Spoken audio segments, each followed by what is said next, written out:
As I complete my series on the megalithic Osireion, I am now checking to make sure I haven't missed anything important.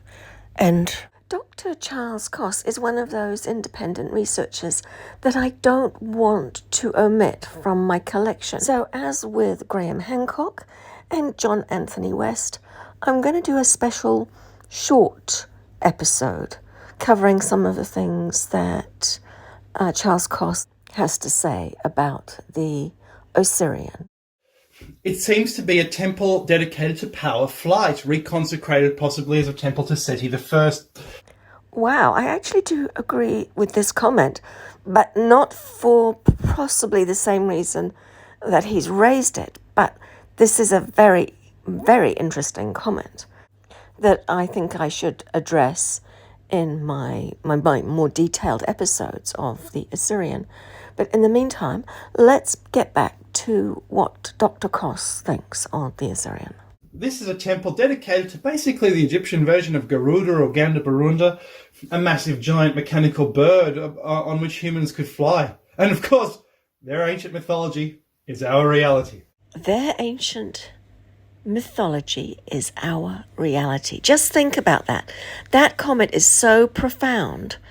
But anyway, let's get back to what he was talking about with regards to flight. There are some very, very interesting things on the walls at Abydos, and they all point to a very strong interest in flight. Let's keep going with what Dr. Kos has to say.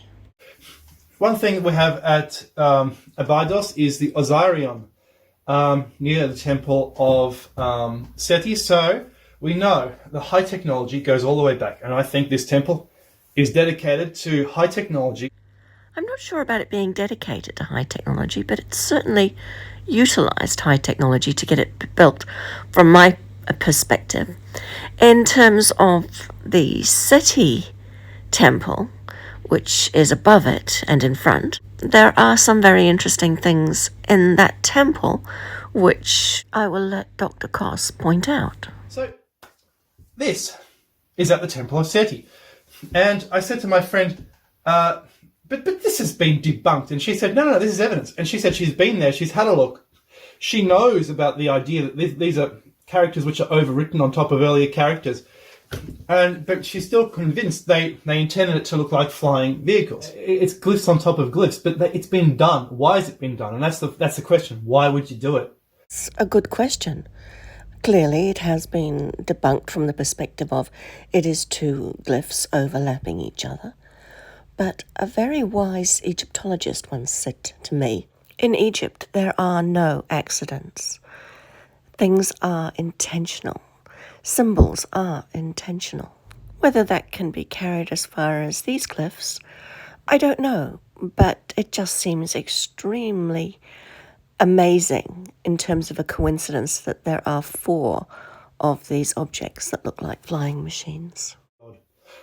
And it's all starting to make sense and come together, especially with the Osireion outside, which is a high technology cut stone. The Osireion and ancient lost high technology certainly do go hand in hand. And these next clips just pull together the whole concept of flight in ancient Egypt. In addition, we have legends from where the pyramids were built of flying stone. You see, flight is the indispensable element of pyramid engineering because you need to move things through the air. You can't just lift them up stone by stone by stone, or it was just cast.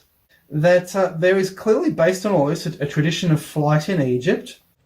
So that's all the clips I'm going to include from Dr. Kos, but I won't be mentioning too much of this in my detailed episodes, because even though it does pertain to the Osireion, it really is more about another subject which I will be making other episodes on in the future, which is the link between flight and the building of these large structures.